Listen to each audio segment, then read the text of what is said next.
우리나라에 스티브 잡스 같은 창의성 있는 인재들이 많이 안 나오는 이유는 정시로 줄 세워서 대학을 보내려고 하니까 그런 거예요. 그러니까 사람들이 이러는 거예요. 지금 저희 회사 그래도 1000억 정도 같이 일을 하는데 왜 한국에서 이렇게 교육을 받아서 이렇게 하는 게 가능한가, 상상치 못할 정도 공부를 못했었어요. 그래서 저희 담임선생님이 저희 어머니한테 따로 부르셔서 장훈이가 이상적이면은 대학은 조금 힘들 수도 있을 것 같습니다. 어릴 때부터 로봇은 재밌는데 공부하기가 너무 싫은 거예요. 엄마, 로봇으로 대학 안 가고 내가 공부 한번 다시 해볼게. 공부를 되게 열심히 하는데 이게 쉽지가 않더라고요. 한번 바닥을 찍고 올라오려니까. 입학사정관제가 제가 딱 대학을 가는 그 시기에 확대가 된 거예요. 그 덕분에 광운대학교에 들어갔고 로봇학부 1기 졸업생을 하게 됐습니다. 저 같은 친구는 사실은 이런 식으로 대학을 들어갈 수 있다는 게 너무 큰 축복이었어요. 저는 럭스로보라는 회사의 대표를 맡고 있는 오상우입니다. 저희 럭스로보는 레고같이 굉장히 귀여운 이 블럭을 가지고 코딩 교육에서 활용을 하고 있습니다. 예를 들어 유치원 같은 경우에는 이 제품을 가지고 코딩을 하고 가지고 놀고 체험학습을 하면서 창의력 교육으로 시작을 해서 초등학교, 중학교, 고등학교, 대학교까지 쓰는데 카이스트라든지 MIT에서 사갔습니다. 교육용 로봇을 만들면은 나 같은 애들 더 많이 만들 수 있고 그 친구들 나랑 같이 일할 수 있지 않을까. 그리고 돈 많이 벌어서 나중에 우주 로봇도 만들고 싶다라고 생각을 해서 모디라는 걸 만들게 됐습니다.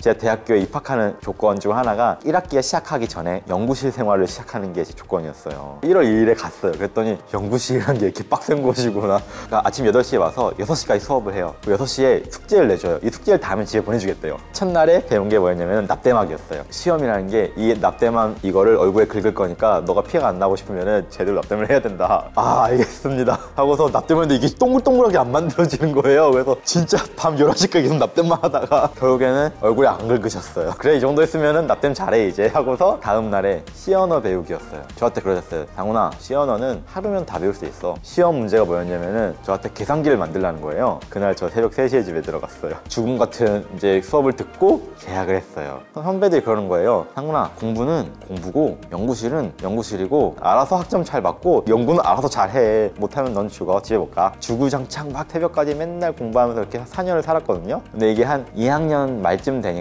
알겠는 거예요. 고등학교 때 배웠던 뭐 수학이랑 과학들이 로봇에 그대로 적용이 되니까 아, 근데 이래서 공부를 하는 거였구나. 사람들이 공부가 재밌어지기 시작을 하더라고요. 그러니까 연구도 너무 재밌어지기 시작을 했어요. 대학교 4학년이 되니까 뭐든지 만들 수 있다는 자신감이 생기고 삼성, LG 뭐 이런 데 난 다 갈 수 있다, 뭐 MIT 이런 데도 다 갈 수 있다는 자신감이 생겼어요. 사실 저는 창업할 생각이 추호도 없었어요. 대학교 4학년 1학기 끝나고 여름방학 때 제가 만들고 싶은 로봇이 있었는데 그 로봇을 만들려니까 돈이 없는 거예요. 찾아보니까 창업을 하면은 돈을 준다 그래서 공대생을 위한 책상이었어요. 저를 위한 책상이었어요. 사실 버렸어요. 이것보다 제 책상이 더 이쁘더라고요. 그 다음에 스마트 유리라고 해서 색깔이 나는 유리, 그것도 잘 안 됐고, 전력선 통신을 기반으로 한 스마트 홈이라든지 지금 7번째니까 6번을 했었어요. 수많은 마감과 그래서 사람들도 많이 떠나려고 했었거든요. 왜냐면 월급이 10만 원밖에 안 주고 힘드니까. 근데 제가 제 CTO랑 같이 연구실에 있다가 나와가지고 형, 우리 지금 이렇게 열심히 했는데 마지막 한 번만 더 도전해보자. 로봇이란 걸 쉽게 배울 수 있게끔 해줬으면 좋겠다. 교육용 로봇을 만들면은 나 같은 애들 더 많이 만들 수 있고 그 친구들 나랑 같이 일할 수 있지 않을까. CTO가 그래, 그럼 우리 회사에 3가지 변화가 필요하다. 첫 번째 변화는 회사에서 시계를 뗐어요. 그리고 그 자리에 사업자 등록증을 걸었어요. 그리고 암막 커튼을 쳤어요.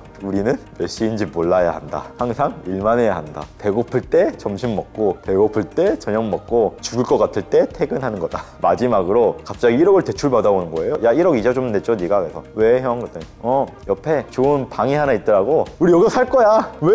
야, 일해야지. 막 다 같이 가서 이제 일을 하기 시작했어요. 7명이서. 근데 애들이 그러는 거예요. 와서 저한테, 야 상훈아, 나는 지금 몹시 고통받고 있어. 너무 힘들어. 근데 너가 대표잖아. 너는 더 힘들었으면 좋겠어. 이러는 거예요. 뭘 할 말이 없는 거예요. 내가 월급 안 받겠다. 이제 차라리 월급 받을 돈으로 너희들 힘들 때 밥 사주고 술 사주겠다. 그렇게 해서 막 이렇게 일을 하다 보니까 어느 순간에 이 OS라는 저 자체적으로 엄청 훌륭한 기술을 만들었고, 이 OS 안에서 가상 파라미터 동기화 방법, 멀티 컴파일러, 군집 제어, 3단 압축 방식, 통신 방식 등 되게 다양한 기술들을 만들게 됐고, 양산을 하려면 15억이 필요하더라고요. 근데 투자가 안 되는 거예요. 아빠한테 물어봤어요. 아빠, 나 15억이 필요한데 어떻게 해? 집에 있는 돈을 500원이나 갖다 쓰면 족보에서 파버릴 거니까 지금 관두던가 아니면 집에서 돈은 줄 수 없다, 이러시는 거예요. 투자를 받으려고 또 열심히 엄청 돌아다녔어요. 저를 믿고 한번 투자해 주세요 라고 하면은 저한테 그러는 거예요. 대표님 대표님 올해 나이가 몇 살이시죠? 저 25입니다. 30도 안 되셨네요. 뭐 열정은 있으시네요. 근데 대표님 그 혹시 사회생활은 좀 해보셨어요? 아니요? 대표님 혹시 뭐 대학 어떻게 해요?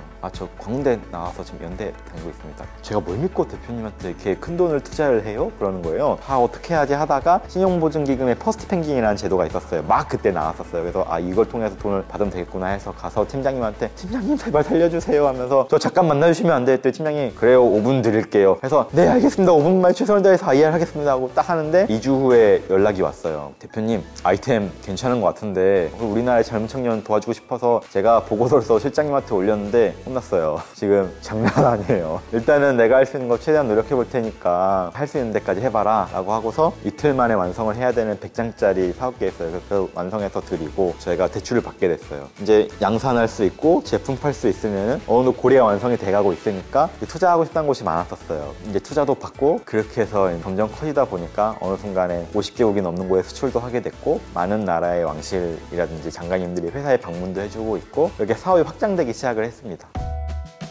사실 많은 사람들이 놀라요. 제가 초중고등학교, 대학교 다 한국에서 나왔다고 하면 어떻게 그러셨어요? 그러거든요. 사실 저는 진짜 한국에서 컸어요. 대회 나간 거 이후에 해외 나간 적이 없어요. 근데 이게 되게 중요한 것 같아요. 어떤 은사님을 만나냐, 어떤 교육 과정이 있고 대학에 입시 전형이 있었냐, 이게 저한테 되게 중요했었어요. 항상 제가 뭔가 하고 싶을 때 선생님들이 할 수 있는 재량선에서 편의를 봐주시면서 제가 로봇을 공부할 수 있도록 도와주시고 제가 로봇 대회 준비한다 하니까 과학실을 아예 저한테 빌려주셨어요. 과학실에 수업 안 해도 된다. 너 도와주겠다 선생님들이. 입학사정관제가 제가 딱 대학을 가는 그 시기에 확대가 된 거예요. 이런 식으로 대학을 들어갈 수 있다는 게 너무 나도 큰 축복이었어요. 그렇기 때문에 제가 한국에서 이렇게 잘 클 수 있었던 거였어요. 진짜 중요한 건데 학교 다니는 이유를 잘 생각해 봐야 돼요. 우린 학교에 꿈을 가지기 위해 다녀요. 학교에서 배우는 것들을 바탕으로 직업을 갖기 위해 학교를 다녀요. 근데 우리가 지금 학교에서 배우는 교육 과정들이 우리 삶에 어떻게 연관되는지 아이들한테 알려줘야 돼요. 저는 미분적분을 초등학생이 배울 수 있다고 믿는 사람이에요. 근데 그걸 못하는 게 수학을 쉽게 가르쳐주는 툴이 없었기 때문이라고 생각해요. 학교에서 배우는 수학이랑 과학이 로봇에 쓰면은 진짜 잘 움직이더라고요. 사람을 따라가는 로봇을 만들잖아요. 뭐 1차 함수를 쓰면은 이런 그래프로 올라가는데 2차 함수를 넣으면은 그래프가 이렇게 올라가요. 가속도가 붙길 수 있거든요. 이 그래프를 이런 데 응용할 수 있다는 게 너무 신기한 거예요. 그래서 중2 때, 중3 때 배우는 수학을 초등학생 때 너무 배우고 싶어서 그거 보면서 코딩하고 그랬었어요. 제가 직접 아이들을 5년 동안 국가대표 감독도 해보면서 가르치고 제가 직접 세계대회 나가면서 180장 넘는 상도 받고 이런 것들을 하면서 자체 OS를 직접 개발해야 한다고 느꼈고 저는 그거를 모디로 만든 거예요. 그러니까 교육 과정들이 우리 삶에 어떻게 연관되는지 아이들한테 알려줌과 동시에 이 아이들이 잘 성장할 수 있도록 입학사정관제나 이런 걸 좀 더 확대해야 된다고 생각을 하고 있습니다.